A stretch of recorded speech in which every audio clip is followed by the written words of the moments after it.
दोस्तों सब कैसे हो। आई होप सब अच्छे होंगे एंड सबकी तैयारी अच्छी चल रही होंगी। तो स्वागत है आपकी मेरी एक और नई वीडियो में। तो आज की वीडियो में हम हिंदी के टॉप 20 क्वेश्चनों को सॉल्व करने वाले हैं। तो आपको क्या करना है कि इस वीडियो को लास्ट तक देखना है और अपना स्कोर कमेंट बॉक्स में कमेंट करके बताना है कि आपके 20 में से कितने नंबर आए। इससे क्या होगा कि आपको पता लग जाएगा कि मेरी हिंदी में कितनी अच्छी तैयारी चल रही है और मुझे अभी और कितनी अच्छी तैयारी करनी है। अगर आपके अच्छे नंबर आते हैं तभी ठीक है, थोड़ा कम नंबर भी आएंगे तो कोई दिक्कत नहीं, आपको और हिंदी में अच्छी मेहनत करनी है। और अगर आपको ऐसी अच्छी वीडियो चाहिए, ऐसे अच्छे अच्छे क्वेश्चन चाहिए जिससे कि आपको आगामी परीक्षाओं में आपको हेल्प मिलेगी, तो प्लीज़ चैनल को लाइक करें, शेयर करें, सब्सक्राइब करें। और जो भी आपके दोस्त उत्तराखंड पुलिस कांस्टेबल, दरोगा, पटवारी की तैयारी कर रहे हैं उन तक इन वीडियो को जरूर पहुँचाएँ। तो चलते हैं आज के क्वेश्चनों की तरफ। तो हमारा आज का पहला क्वेश्चन है कि पत्थर शब्द का तत्सम शब्द क्या होगा। तो इसमें हमको 4 ऑप्शन दे रखे हैं, तो आपको इसका सही आंसर बताना है। तो सबसे पहले हमें पता होना चाहिए कि तत्सम शब्द क्या होते हैं। तो तत्सम शब्द संस्कृत के वे शब्द होते हैं जिनका प्रयोग हिंदी में ज्यों का त्यों होता है। तो कभी भी अगर क्वेश्चन बनता है कि तत्सम शब्द क्या होते हैं, तो आपका आंसर होना चाहिए कि तत्सम शब्द संस्कृत के वे शब्द होते हैं जिनका प्रयोग हिंदी में ज्यों का त्यों होता है। जैसे हमारा आम का आम्र हो गया और रात का रात्रि हो गया। तो ये सब क्या है, हमारे तत्सम शब्द हैं। तो इसी प्रकार आपको बताना है कि जो हमारे इन चारों में से हमारा पत्थर शब्द का तत्सम रूप क्या होगा। तो इसका सही आंसर हो जाएगा हमारा ऑप्शन नंबर 2 हो जाएगा। तो प्रस्तर है हमारा बिल्कुल सही आंसर हो जाएगा। तो अगर आपसे कभी पूछा जाता है कि पत्थर शब्द का तत्सम रूप क्या होगा, तो हमारा प्रस्तर होगा। और इसी क्रम में कभी अगर आपसे पूछा जाता है कि पत्थर का हमारा पर्यायवाची क्या होते हैं, तो आपको हमेशा याद रखना है कि जो हमारे पत्थर के हमारे पर्यायवाची शब्द होंगे वो हो जाएगा हमारा शिला हो जाएगा, हमारा उपल हो जाएगा और हमारा पाषाण हो जाएगा और हमारा प्रस्तर। ये भी हमारा क्या होता है, पत्थर का पर्यायवाची शब्द होते हैं। तो आपको हमेशा तत्सम और तत्सम अच्छे से पढ़ के जाना है, क्योंकि परीक्षाओं में इससे हमेशा एक क्वेश्चन बनने के चांस जरूर होते हैं। हमारा सेकंड क्वेश्चन है कि जो प्रत्यय संज्ञा सर्वनाम आदि शब्दों में जुड़कर अन्य शब्दों की रचना करते हैं वह कहलाते हैं। तो इसमें भी हमको 4 ऑप्शन दे रखा है, तो इसको भी आपको सही आंसर बताना है। तो सबसे पहले आपको पता होना चाहिए कि प्रत्यय क्या होते हैं। तो प्रत्यय हमारे वे शब्द होते हैं जो कि शब्दांश के अंत में जुड़कर उसके अर्थ को प्रभावित या परिवर्तित कर देते हैं। तो अगर आपसे कभी पूछा जाता है कि प्रत्यय क्या होते हैं, तो प्रत्यय हमारे वे शब्द होते हैं जो कि शब्दांश के अंत में जुड़कर उसके अर्थ को परिवर्तित या प्रभावित कर देते हैं। जैसे मैं आपको एग्जाम्पल तो खिलाड़ी है। अगर आपसे ये पूछा था खिलाड़ी में कौन सा प्रत्यय है, तो आपको क्या करना है कि खिलाड़ी का सबसे संधि विच्छेद कर लेना है। अगर हम खिलाड़ी संधि विच्छेद करेंगे तो क्या आएगा, यहाँ पे आ जाएगा हमारा खिल प्लस आड़ी आ जाएगा। तो यहाँ पे कौन सा प्रत्यय लगा हुआ है, हमारा आड़ी प्रत्यय लगा हुआ है। इसी प्रकार क्या होता है कि प्रत्यय हमारे वे शब्द होते हैं जो कि हमारे अंत में जुड़ते हैं। तो आड़ी क्या हो रहा है, हमारे अंत में जुड़ रहा है। तो हमारा क्वेश्चन में क्या पूछा है कि संज्ञा और सर्वनाम आदि शब्दों में जुड़कर कौन से प्रत्यय कहलाते हैं। तो सबसे पहले पता होना चाहिए कि जो प्रत्यय होते हैं 2 प्रकार के होते हैं। एक होता है हमारा कृदंत प्रत्यय होता है और एक हमारा तद्धित प्रत्यय हो जाता है। तो अगर आपसे कभी पूछा जाता है कि कृदंत प्रत्यय क्या होते हैं, तो जो प्रत्यय हमारे क्रिया धातु के साथ जुड़ते हैं वो हमारे कृदंत प्रत्यय कहलाते हैं, और जो हमारे संज्ञा सर्वनाम के साथ जुड़ते हैं वह तद्धित प्रत्यय कहलाते हैं। तो आपको हमेशा याद रखना है। तो क्वेश्चन में हमारा इसी प्रकार पूछा है कि जो प्रत्यय हमारे संज्ञा और सर्वनाम के साथ जुड़ते हैं वो क्या कहलाते हैं। तो इसका आंसर हो जाएगा ऑप्शन नंबर 3 हो जाएगा, तद्धित प्रत्यय कहलाते हैं। क्योंकि मैंने आपको थोड़ी देर पहले ही बताया कि तद्धित प्रत्यय हमारे संज्ञा और सर्वनाम के साथ जुड़ते हैं और जो कृदंत प्रत्यय होते हैं वो हमारे क्रिया के साथ जुड़ते हैं। तो आपको ये बातें हमेशा याद रखनी है और हमेशा हमारा प्रत्यय उपसर्ग से भी हमारा एक क्वेश्चन बनने के चांस होते हैं। तो आपको इनको भी अच्छे से पढ़ के जाना और इनको भी अच्छे से याद करके जाना है। जो हमारा अगला क्वेश्चन है कि पश्चिम और दक्षिण दिशाओं के मध्यस्थ कोण कौन सा होगा। तो इसमें हमको 4 ऑप्शन दे रखे हैं, तो इसका भी आपको सही आंसर बताना है। तो जो इसका सही आंसर हो जाएगा ऑप्शन नंबर 3 हो जाएगा, नैऋत्य हो जाएगा।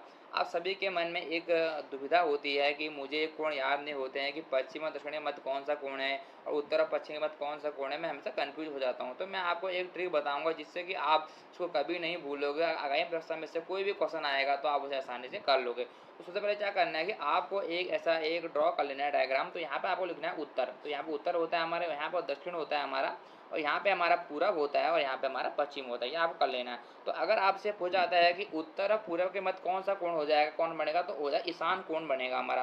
और अगर पूछा जाएगा कि दक्षिण और पूरब के मध्य कौन सा कोण बनेगा, तो हमारा आग्नेय कोण बनेगा। और अगर आपसे पूछा जाता है कि हमारा दक्षिण और पश्चिम के मध्य कौन सा कोण बनेगा, तो उसका आंसर होगा नैऋत्य कोण बनेगा हमारा। अगर आपसे पूछा जाता है कि हमारा उत्तर और पूर्व के मध्य कौन सा कोण बनेगा, तो उसका आंसर वायव्य कोण बनेगा। तो आपको हमेशा एक ट्रिक याद रखनी है, एक आप कभी नहीं भूलोगे। अगर आपके पेपर में ऐसा क्वेश्चन आता है कोण से, तो कभी नहीं भूलोगे। तो आपको याद रखना है कि उत्तर और पूर्व के मध्य ईशान कोण बनेगा, अगर पूर्व और दक्षिण के मध्य आया तो आग्नेय कोण बनेगा, अगर दक्षिण और पश्चिम के मध्य आया तो नैऋत्य कोण बनेगा, और हमारा अगर उत्तर और पूर्व पश्चिम के मध्य आया तो हमारा वायव्य कोण बनेगा। तो आपको ये ट्रिक हमेशा याद रखनी है, और कभी भी अगर आपको ट्रिक याद होगी तो आगे प्रश्न में से क्वेश्चन आएगा तो आप कभी उसे गलत करके नहीं आओगे। तो इसी प्रकार हमारा क्वेश्चन ने पूछा है कि पश्चिम और दक्षिणी मध्य कौन का कोण बनेगा, तो इसका आंसर हो जाएगा ऑप्शन नंबर 3 बिल्कुल सही आंसर हो जाएगा। हमारा अगला क्वेश्चन है कि कौन सी बोली पश्चिमी हिंदी की नहीं है। तो इसमें भी हमको 4 ऑप्शन दे रखा है, तो इसको भी आपको सही आंसर बताना है। तो सबसे पहले तो आपको क्वेश्चन अच्छे से पढ़ना है। क्या पूछा है कि यहाँ पूछा है कि पश्चिमी हिंदी की बोली कौन सी नहीं है। तो आपको नहीं है और है में अंतर देखना है, और आपको गलत टिक करके नहीं आना है। तो यहाँ पूछा है नहीं है, तो इसका आंसर हो जाएगा ऑप्शन नंबर 4 हो जाएगा, बघेली हो जाएगा। तो जो बघेली होती है हमारी पूर्वी हिंदी की बोली होती है, और जो हमारे दीर्घ में ब्रज भाषा हो गई, खड़ी बोली, बुंदेली, ये हमारे पश्चिमी हिंदी की बोली होती है। आप सभी के मन में क्वेश्चन आता है कि मैं बोलियों को याद तो करता हूँ, लेकिन मैं 2 घंटे बाद भूल जाता हूँ कि यह पश्चिमी हिंदी की बोली कौन सी है, पूर्वी हिंदी की बोली कौन सी है, जयपुरी कौन सी है, कुमाऊनी बोली कौन सी, सब मेरे माइंड में मिक्स हो जाता है। तो मैं आपको पश्चिमी बोली की हिंदी की एक ट्रिक बताता हूँ, जिससे कि आपको आसानी से पश्चिमी हिंदी की बोली आराम से याद हो जाएगी। तो आपको ये याद करना है कि एक सेंटेंस याद करना है, जैसे बाबू ब्रजलाल खड़े हैं कन्नौज में, आपको याद करना है बाबू ब्रज लाल खड़े हैं कन्नौज में, आपको उसे याद करना है, खड़े हैं कन्नौज में। तो आपको सिर्फ याद करना, आपको आसानी से पश्चिमी बोली की हिंदी याद हो जाएगी कन्नौज में। तो बा पर क्या हो जाएगा हमारा बांगरू हो जाएगा, बौ पर क्या बुंदेली हो जाएगा, ब्रज पर ब्रज भाषा हो जाएगा, खड़े पर खड़ी बोली हो जाएगा, और कन्नौज पर कन्नौजी हो जाएगा, जिससे आपको आसानी से पश्चिमी हिंदी की बोली आराम से याद हो जाएगी। तो आपको याद करना है बाबू ब्रज लाल खड़े हैं कन्नौज में। तो अगर आपको ऐसी शॉर्ट ट्रिक चाहिए हर बोलियों की, तो प्लीज़ चैनल को लाइक करें, शेयर करें, सब्सक्राइब करें। तो मैं आपसे वादा करता हूँ कि मैं आपके लिए हिंदी की ऐसी ट्रिक लाऊंगा जिससे कि आपको हिंदी आसानी से समझ में आ जाएगी, और आगामी परीक्षा में आप हिंदी में अच्छा स्कोर कर पाओगे। तो जो हमारा 5वां क्वेश्चन है कि राम ने प्रयास तो बहुत किया किंतु सफलता नहीं मिली, किस वाक्य का प्रयोग हुआ है। तो इसमें हमको 4 ऑप्शन दे रखे हैं, तो आपको इसका सही आंसर बताना है। तो जो इसका सही आंसर हो जाएगा हमारा ऑप्शन नंबर 2 हो जाएगा, संयुक्त वाक्य इसका बिल्कुल सही आंसर हो जाएगा। तो आपको पता होना चाहिए कि संयुक्त वाक्य क्या होते हैं। तो संयुक्त वाक्य वह वाक्य होते हैं जो कि हमारे संयोजक से जुड़े होते हैं। किससे जुड़े होते हैं, हमारे संयोजक से जुड़े होते हैं। और जो हमारे संयोजक होते हैं वो हमारे और हो जाएगा, हमारा या हो जाएगा, हमारा तथा हो जाएगा, हमारा एवं हो जाएगा, हमारा किंतु परंतु से अगर ये जुड़े होते हैं तो वहाँ पे हमारा संयुक्त वाक्य होता है, जिस प्रकार के ये वाक्य में दिया गया है। तो यहाँ पे हमारा किंतु का प्रयोग किया गया, यहाँ पे किंतु से जुड़ा है, तो यहाँ पे हमारा क्या हो जाएगा, संयुक्त वाक्य हो जाएगा। तो आपको हमेशा याद रखना है कि जहाँ पे भी हमारा किंतु परंतु एवं या तथा आ जाएगा और ये हमारे संयोजक से जुड़े होंगे, तो वहाँ पे हमारा संयुक्त वाक्य होता है।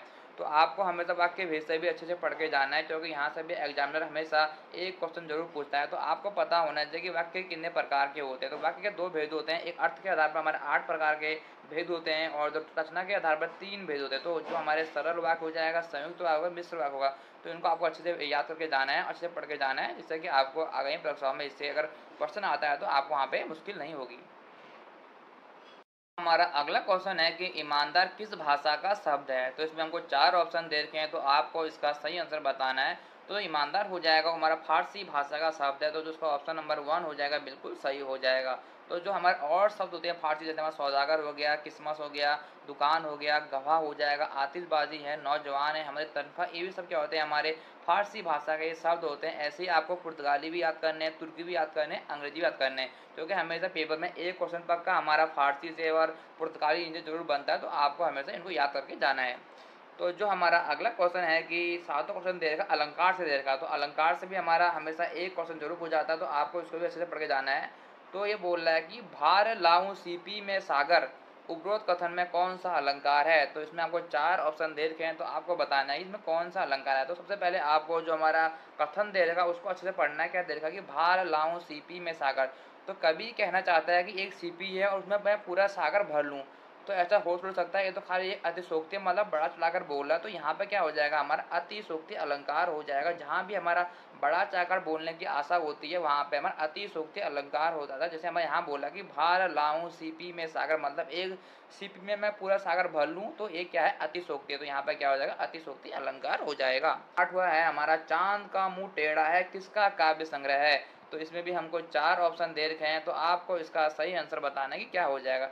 तो जो इसका सही आंसर हो जाएगा वो हमारा ऑप्शन नंबर 2 हो जाएगा। गजानन मुक्ति बोध का जो ये काव्य संग्रह है हमारा चांद का मुंह टेढ़ा है। तो आपको हमेशा भी कभी से भी पढ़ के जाना है, जो यहाँ से भी हमारे 1-2 क्वेश्चन जरूर बनने के चांस होते हैं। कभी कभी अगर किस्मत अच्छी रही तो यहाँ से हमारे 4 क्वेश्चन भी बन जाते हैं। जैसे कि अभी आपने फॉरेस्ट गार्ड पेपर देखा होगा जो हमारे 2020 में हुआ था, उसमें 4 क्वेश्चन आए थे हमारे कवि संग्रह से। तो आपको इनको भी अच्छे से पढ़ के जाना है। और जो हमारे गजानन मुक्ति बोध थे, इनका हमारा एक काव्य संग्रह भूरी भूरी खाक दूध, तो ये भी आपको याद करना है। और इनका जो उपन्यास हो जाएगा विपात्र, बहुत इंपॉर्टेंट है। अगर आपसे पूछा जाता है कि विपात्र उपन्यास किसका है, तो वो भी हमारे गजानन मुक्ति बोध का है। तो आपको इसको भी अच्छे से याद करके जाना है। हमारा अगला क्वेश्चन है कि आंख का अंधा नाम नयन सुख लोकोक्तियों का अर्थ है। तो इसमें हमको 4 ऑप्शन दे रखे हैं, तो आपको इसका सही आंसर बताना है। तो जो इसका सही आंसर हो जाएगा हमारा ऑप्शन नंबर 3 हो जाएगा, हमारा गुण के विपरीत नाम हो जाएगा। तो कोई भी क्वेश्चन बनता है कि आंख का अंधा नाम से नैन सुख लोकोक्ति का अर्थ क्या हो जाएगा, तो गुण के विपरीत नाम हो जाएगा। तो आपको लोकोक्ति भी अच्छे से पढ़ के जानी है, क्योंकि आयोग हमेशा इससे एक क्वेश्चन जरूर पूछता है। तो आपको इसको भी अच्छे से याद करके ही जाना है। तो जो हमारा अगला क्वेश्चन आता है कि समाचार लेखन से आ गया है कि समाचार लेखन की उल्टा पिरामिड शैली की विशेषता क्या होती है। तो इसमें भी आपको 4 ऑप्शन दे रखे हैं, तो आपको इसका सही आंसर बताना है। तो सबसे पहले आपको पता होना चाहिए कि उल्टा पिरामिड शैली क्या होती है। तो उल्टा पिरामिड शैली हमारे समाचार लेखन की सबसे लोकप्रिय, प्रभावी और प्रभावित शैली होती है। तो कभी क्वेश्चन बनता है कि समाचार लेखन की सबसे लोकप्रिय, प्रभावित और प्रभावित शैली कौन सी होती है, तो हमारा उल्टा पिरामिड शैली होती है। तो उल्टा पिरामिड शैली होती है, उसके हमारे 3 भाग होते हैं। तो पहला भाग उसका हमारा इंट्रो कहलाता है। तो आपको बोलना चाहिए पहला भाग क्या होता है, हमारा इंट्रो होता है। और सेकंड भाग जो होता है उसका हमारा बॉडी होता है। और जो हमारा तीसरा भाग होता है उसका हमारा समापन होता है। कौन सा हो जाएगा, हमारा समापन हो जाएगा। तो आपको चार्ट याद कर लेना है कि पहला इंट्रो हो जाएगा, दूसरा बॉडी हो जाएगा, तीसरा समापन हो जाएगा। तो हमारे क्वेश्चन में क्या पूछा है कि समाचार लेखन की उल्टा पिरामिड शैली की विशेषता क्या होती है। तो इंट्रो भी होती है, बॉडी भी होती है, समापन भी होती है। तो इसका सही आंसर हो जाएगा ऑप्शन नंबर 4 हो जाएगा, उपरोक्त सभी हो जाएगा। तो आपको हमेशा याद रखना है। और आपको समाचार लेखन भी अच्छे से पढ़ के जाना है, क्योंकि आयोग हमेशा यहाँ से 1 या 2 क्वेश्चन जरूर पूछता है। तो आपको अच्छे से पढ़ के जाना है, जिससे कि आप अगर ये क्वेश्चन आते हैं तो आप उसे आसानी से कर लोगे। अब जो हमारा अगला क्वेश्चन दे रखा है कि उपकार का अर्थ होता है भलाई, तो अपकार का अर्थ होगा। तो इसमें भी 4 ऑप्शन दे रखे हैं, तो इसका भी आपको सही आंसर बताना है। तो उपकार का अर्थ हमारा भलाई होता है, तो उसी प्रकार जो अपकार होता है उसका अर्थ होता है हमारा बुराई होता है। तो आपको हमेशा याद रखना है कि अपकार माने होता है, उपकार माने भलाई हो जाएगा, और अपकार माने क्या हो जाएगा, बुराई हो जाएगा। इसको भी आपको हमेशा याद रख के रखना है। अब जो हमारा अगला क्वेश्चन दे रखा है कि समाचार शब्द है। तो इसमें आपको 4 ऑप्शन दे रखे, तो आपको बताना है कि समाचार जो शब्द क्या शब्द है, एक वचन है, बहुवचन है, एक वचन है, बहुवचन है। तो जो हमारा समाचार शब्द हो जाएगा वो हमारा बहुवचन शब्द हो जाएगा। तो जो हमेशा आपको याद रखना है, कुछ ऐसे शब्द होते हैं जो हमेशा हमारे बहुवचन होते हैं। जैसे हमारा रोम हो जाएगा, होश है, दर्शन है, प्राण है, आंसू है, हस्ताक्षर है, प्रजा है, समाचार, लोग, दाम, होठ, ये सब क्या होते हैं, हमारे बहुवचन होते हैं। बाकी एक वचन जो मान लो दूध, वर्षा, आग, आकाश, पानी, ये सब एक वचन होते हैं। तो आपको हमेशा याद रखने हैं। तो बहुवचन तो हमारे कुछ 9-10 शब्द हैं जो हमेशा बहुवचन होते हैं, तो आपको उनको हमेशा याद कर लेना है। अब जो हमारा अगला क्वेश्चन है, 12 क्वेश्चन दे रखा है, हमारा रुख का पर्यायवाची शब्द क्या है। तो इसमें आपको 4 ऑप्शन दे रखे हैं, तो आपको इसका सही आंसर बताना है कि क्या होगा। तो जो रुख का पर्यायवाची शब्द होता है वो हमारा ऑप्शन नंबर ए हो जाएगा, बिटप हमारा रुख का पर्यायवाची शब्द होता है। जो रुख होता है वो हमारा वृक्ष का पर्यायवाची शब्द होता है। तो कभी आपसे पूछा जाता है कि वृक्ष के हमारे कौन कौन से पर्यायवाची शब्द होते हैं, तो मैं आपको बताता हूँ। उसमें रुख हो जाएगा, बिटप हो जाएगा, अगम है, गांच है, सकी है, तरु है, दुम्र है, पादप है, पेड़ है। ये सब क्या होते हैं, हमारे वृक्ष के पर्यायवाची शब्द होते हैं। इसी प्रकार हमारे यहाँ पे रुख और बिटप दे रखा है, तो यहाँ पे रुख का पूछा तो इसका आंसर सही हो जाएगा, बिटप हो जाएगा। अब जो हमारा अगला क्वेश्चन दे रखा है कि जो 13वां क्वेश्चन है कि साचार्य का विलोम शब्द है। तो इसमें भी आपको 4 ऑप्शन दे रखे हैं, तो आपको इसका बिल्कुल सही आंसर बताना है। तो साचार्य का जो विलोम शब्द हो जाएगा वो हमारा ऑप्शन नंबर 4 हो जाएगा, अलगाव। जो अलगाव होता है हमारा साचार्य का विलोम शब्द होता है। तो जो हमारा अगला क्वेश्चन दे रखा है, 14वां क्वेश्चन है कि निष्फल में कौन सा उपसर्ग लगा हुआ है। तो इसमें भी आपको 4 ऑप्शन दे रखे हैं, तो इसका आपका सही आंसर बताना है। तो सबसे पहले आपको पता होना चाहिए कि उपसर्ग क्या होते हैं। तो उपसर्ग हमारे वे शब्द होते हैं जो हमारे शब्दांश के आरंभ में जुड़कर उसका अर्थ परिवर्तित करके हमारा नया शब्द का निर्माण करते हैं। तो अगर आपसे कभी पूछा जाता है कि उपसर्ग क्या होते हैं, तो उपसर्ग हमारे वे शब्द होते हैं जो कि शब्दांश के आरंभ में जुड़कर उसका अर्थ परिवर्तित करके हमारे नया शब्द का निर्माण करते हैं। जैसे हमारे इसमें शब्द दे रखा है निष्फल, तो अगर हम इसका संधि विच्छेद करेंगे तो क्या हो जाएगा, निस प्लस फल हो जाएगा। तो जिससे हमें पता लग जाता है कि इसमें कौन सा उपसर्ग लगा हुआ है। तो इसमें हमारा हमारा निस उपसर्ग लगा हुआ है। तो इसको आपको कोई भी शब्द आएगा तो उसको आपको संधि विच्छेद करना है, जिससे आपको आसानी से पता लग जाएगा कि इसमें कौन सा उपसर्ग लगा है। तो इसमें हमारा निस उपसर्ग लगाया। तो चौथा जो हमारा ऑप्शन दे रखा है इसमें, तो सेकंड ऑप्शन हो जाएगा, बिल्कुल ठीक हो जाएगा। तो आपको हमेशा याद रखना है कि निष्फल में कौन सा उपसर्ग लगाया, हमारा निस उपसर्ग लगाया। तो आपको हमेशा पेपर में उपसर्ग और प्रत्यय भी अच्छे से पढ़ के जाना है, जो यहाँ से हमेशा एक क्वेश्चन बनने के चांस जरूर होते हैं। तो जो हमारा अगला क्वेश्चन है कि निम्नलिखित में शुद्ध वर्तनी वाला शब्द है, तो इसमें हमको चार ऑप्शन दे रखे हैं, तो इसका भी आपको सही आंसर बताना है कौन सा सही होगा।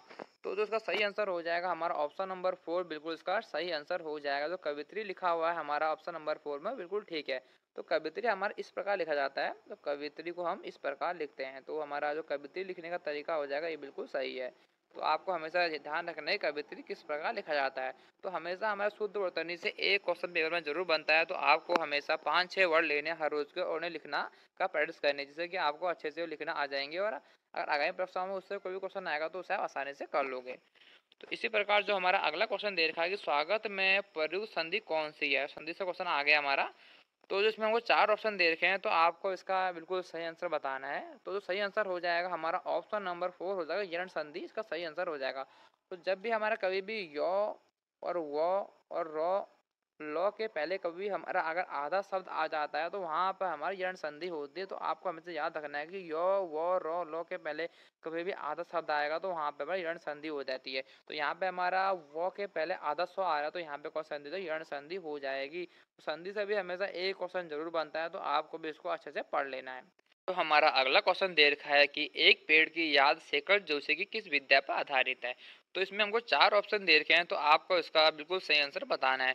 तो मैंने आपको पहले ही बताया था कि जो हमारा कवि परिचय होता है वहां से हमेशा आयोग 2 या 3 क्वेश्चन जरूर पूछता है। क्या पता अगर आपकी किस्मत अच्छी रहे तो वहां से 4 क्वेश्चन भी पूछ सकता है। जैसा कि आपने 2020 में जो हमारा फॉरेस्ट गार्ड का पेपर हुआ था वहां से कवि परिचय से हमें 4 क्वेश्चन पूछे गए थे। और जिन विद्यार्थियों ने कवि परिचय अच्छे से पढ़ा होगा उन्होंने क्वेश्चन ठीक करे होंगे और उनका सेशन हो भी गया होगा। इसलिए आपको भी कवि परिचय अच्छे से पढ़ के जाना है। क्या पता आपकी किस्मत अच्छी रहे तो यहाँ से 4 क्वेश्चन बन सकते हैं, आप उसे आसानी से कर लोगे और आपका सेशन भी होने की उम्मीद बढ़ जाएगी। तो जो इस क्वेश्चन का सही आंसर हो जाएगा वो हमारा ऑप्शन नंबर 3 हो जाएगा, शब्द चित्र संग्रह हो जाएगा। कभी आपसे पूछा जाता है कि एक पेड़ की याद शेखर जोशी की किस विद्या पर आधारित है, तो वो हमारा शब्द चित्र संग्रह हो जाएगा। और शेखर जोशी के हमारे जो उपन्यास देखने को मिलते हैं उसमें हमारा जो मेन उपन्यास हमारा अर्थमूसक उपास हो जाएगा, हलवा हो जाएगा, मेरा पहाड़ हो जाएगा, चींटी के पढ़ हमें इसके उपन्यास देखने को मिलते हैं। और कहानी संग्रह भी देखने को मिलती है, जैसे हमारा दाजी हो जाएगा, बदबू हो जाएगा, मेंटल हो जाएगा, बिरदारी है, नौरंगी बीमार है, गलता लोहा है, युग चरण है, समर्पण है। तो ये हमारे लिए कहानी संग्रह देखने को मिलता है। तो आपको शेखर जोशी को अच्छे से पढ़ के जाना है। क्या पता आगामी परीक्षा में इससे आपको क्वेश्चन देखने को मिल जाए। आज का 18 क्वेश्चन है कि जब समान प्रकार की सूचना, आदेश, निर्देश एक साथ अनेक संबंधित अधिकारियों को भेजे जाता है तो उस पत्र को क्या कहते हैं। तो इसमें हमको चार ऑप्शन दे रखे हैं, तो इसका भी आपको सही आंसर बताना है। तो हमेशा जो हमारा पत्र वाला जो हमारा उसमें चैप्टर दे रखा है वहाँ से हमेशा आयोग 1 या 2 क्वेश्चन जरूर पूछता है। तो आपको भी जो हमारे पत्र वाला है वहाँ से हमेशा पढ़ के जाना। जो भी हमारे कार्यालय पत्र होते हैं, कार्यालय आदेश हो जाएगा, विज्ञप्ति, परिपत्र, आपको अच्छे से पढ़ के जाना है। यहाँ से भी हमेशा 1 या 2 क्वेश्चन जरूर बनते हैं। तो जो इसका सही आंसर हो जाएगा वो हमारा ऑप्शन नंबर 3 हो जाएगा, परिपत्र हो जाएगा। तो अगर कहीं भी अगर पूछा जाता है कि अगर हमारे एक साथ अनेक संबंधित अधिकारियों को जो पत्र भेजा जाएगा वो परिपत्र होता है। परिपत्र को हमारा गस्ती पत्र भी कहा जाता है और हमारा घुमक्कड़ पत्र भी कहा जाता है। तो अगर आपसे पूछा जाता है कि घुमक्कड़ पत्र किसे कहा जाता है, तो हमारा परिपत्र को कहा जाता है। और कहीं भी अगर ये आ जाता है कि हमारा एक साथ अनेक संबंधित अधिकारियों को कौन सा पत्र भेजा जाएगा, तो वो परिपत्र हो जाता है। और परिपत्र को हमारा गस्ती पत्र और घुमक्कड़ पत्र भी कहा जाता है। आपको इस क्वेश्चन से इन सारी फैक्ट याद रखने हैं जो आपके आगामी परीक्षा की दृष्टि से महत्वपूर्ण होने वाले हैं। तो हमारा अगला क्वेश्चन है कि निम्नलिखित में से कौन सा अल्प विराम चिन्ह है। तो इसमें हमको चार ऑप्शन दे रखे हैं, तो आपको इसका बिल्कुल सही आंसर बताना है। तो इसका सही आंसर हो जाएगा हमारा ऑप्शन नंबर 3, इसका हमारा बिल्कुल सही हो जाएगा। अगर आपसे कभी पूछा जाता है कि अल्प विराम का चिन्ह कैसा होता है, तो आपको याद रखना है कि जो अल्प विराम का चिन्ह होता है हमारा इस प्रकार से होता है। और अल्प विराम का प्रयोग हमारा वहाँ पर किया जाता है जहाँ पर अर्ध विराम की तुलना में हमारा कम देर रुकना होता है, वहाँ पर हमारा अल्प विराम का प्रयोग किया जाता है। और जहाँ पर हमारे एक ही प्रकार के कई शब्दों का प्रयोग होने पर भी हमारा प्रत्यय के बाद भी हमारा अल्प विराम का प्रयोग किया जाता है। और जो हमारे वाक्यांश होते हैं और उपाकांश होते हैं उन्हें अलग करने के लिए भी हमारा अल्प विराम का ही प्रयोग किया जाता है। और जहाँ पर हमारे एक ही शब्द की बार बार पुनरावृत्ति होती है वहाँ पर भी हमारा अल्प विराम का प्रयोग किया जाता है। तो आपको अल्प विराम से इन सारी बातें याद रखनी है। और जो हमारे इसमें हमारा सेकंड चिन्ह दे रखा है वो हमारा अर्ध विराम का चिन्ह होता है। तो अगर आपसे पूछा जाता है अर्ध विराम कैसे होता है, तो अर्ध विराम का चिन्ह हमारा इस प्रकार से होता है। और जो हमारा पूर्ण विराम होता है वो पूर्ण विराम का चिन्ह हमारा इस प्रकार से होता है। तो आपको विराम चिन्ह भी अच्छे से याद कर लेने हैं, जो कि आपकी आगामी परीक्षाओं की दृष्टि से बहुत ही महत्वपूर्ण होने वाले हैं। तो जो हमारा आज का लास्ट क्वेश्चन दे रखा है कि गागर में सागर भरने का अर्थ है, तो इसमें भी आपको 4 ऑप्शन दे रखे हैं, तो इसका भी आपको सही आंसर बताना है। तो जो इसका सही आंसर हो जाएगा हमारा वो हो जाएगा ऑप्शन नंबर 4 हो जाएगा, थोड़े शब्दों में हमारा बहुत अधिक कहना। तो अगर आपसे पूछा जाता है कि गागर में सागर भरने का अर्थ क्या हो जाएगा, तो उसका अर्थ हो जाएगा हमारा थोड़े शब्दों में अधिक कहना। तो इस मुहावरे का अर्थ हो जाएगा। तो आपको जो मुहावरे वो भी आपको अच्छे से याद करके जाने, क्योंकि हमेशा परीक्षाओं में 1 नंबर का मुहावरा जरूर हो जाता है। तो आपको मुहावरे भी अच्छे से याद करके जाने, जिससे कि आपके आगामी परीक्षा में अगर से कोई क्वेश्चन आता है उसे आप आसानी से कर लोगे। तो इस वीडियो में हमने हिंदी के टॉप 20 क्वेश्चनों को सॉल्व किया, जो कि हमारे यूकेएसएससी के पैटर्न पर आधारित थे।